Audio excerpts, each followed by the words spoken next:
see. Mario's a sociopath, Peach is a bipolar dictator commanding an army of brainwashed fungi, and Bowser is a struggling single parent. No corner of the Mushroom Kingdom sacred loves, admires, and respects his brother, as he seems out than pretty much any other character. Gnosis is a state of selective, focused attention, aware during what you're imagining. Acting against his own will in Super Paper Mario when he becomes Mr. L. When Nastasia hypnotizes him, his morals aren't changing. Hypnosis is what you imagine. Finally.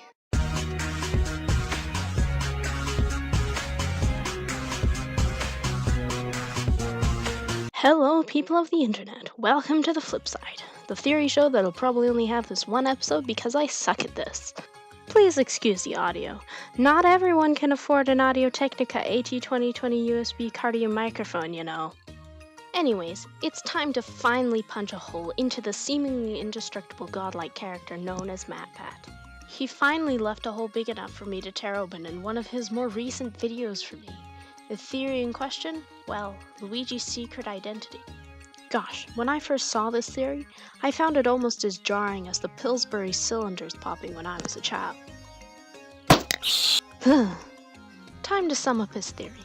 MatPat explains about how Luigi got hypnotized in the first place, that Nastasia cornered him and got him that way. Next, he introduces and explains the three types of brainwashing: educational, persuasive, and suggestive.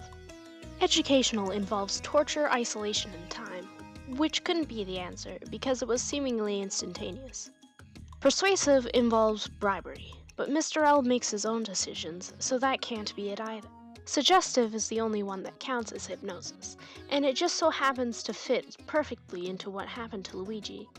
But suggestive is only that, a suggestion pushed to the extreme, saying that it'll never make you do something that you don't want to do. Anyways, long story short, Luigi was hypnotized to remove his fear, and the real Luigi committed the crimes that Mr. L did. So, well, you may be thinking... Where's the hole? Yes, indeed. I'll get to that in a minute. You may recall, that is if you watched his video, that he said they were awake and aware during the whole experience. Now that would end up fitting in with the whole hypnosis idea, but one point was missed. When we meet the normal Luigi for the first time, he claims he can't remember anything after Count Bleck's minions grabbed him. Whoa. What if he's lying? Well, yes, that could be a possibility. But if you recall, he said that while he was mumbling to himself while hiding behind a rock. Why would he be lying to nobody? So, that's all? Nope, that's not all. Why would I be making this elaborate video if I only had one thing to say? Nope, I've come up with my own theory. Okay, you say it wasn't hypnosis, and you agree that it was not brainwashing. So then, what was it?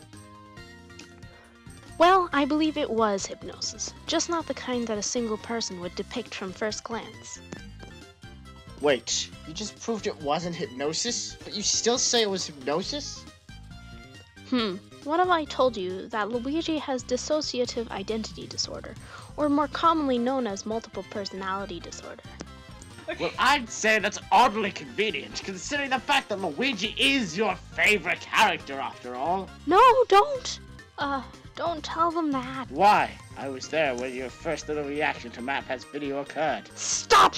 You were all like, he can have Peach, he can have Mario, but there's no way on Earth I am going to let him have Luigi. But I actually have a reasonable theory. Sure. Like you actually did research. Oh. As I was saying, let's take a look at what dissociative identity disorder, or DID, holds. Alright, who are the personalities? Well, that's simple. Luigi and Mr. L are two suspect people. The personalities, when concerning DID, usually are on opposite sides of the spectrum. The comparison between our two suspect people are completely opposing: courageous and cruel versus cowardly and loving. So what about Luigi forgetting? I don't see what that has to do with anything. Easy. It's called dissociative amnesia, meaning one personality cannot remember anything from when the other personality has control. But how do we know that Mr. L doesn't remember either? Well, first of all, if he remembered that he once loved Mario at any point, he would have shown signs of it, perhaps by calling him bro like Luigi always has, or at least showing a single inkling of remembering Mario. Secondly, if he was lying, we would know, since Mr. L is a horrible liar. When he was leaving to sneak attack Mario, he says, Yeah, I've got to go deflavorize the robot's flavorizer. I'll return once everything's up to code. L later, Dementio. Not a very good liar at all. Okay, when Mr. L wears a mask, why would he do it if he doesn't think he has anything to hide? Each personality has their own, personality. These variations can include anything from posture to handwriting. When looking at Mr. L, he has his own way of talking, his own style of attacking, his own way of doing things, his own style of clothing, and his own gestures. But I would think the transition wouldn't happen in an immediate fashion. Wouldn't it happen gradually overnight or something? Actually, no. Changing between the personalities, known as switching, is an immediate change. The time between switching each personality can last from a few seconds to a couple months. Wait, if it only can last up to a couple of months, then why haven't we seen Mr. L before? Like most disorders, therapy can be used to make Luigi's condition almost unnoticeable. All Luigi would have to do is just go to a monthly appointment with a therapist to keep his other self under control. Isn't there a cause? Some reason why DID would develop in the first place?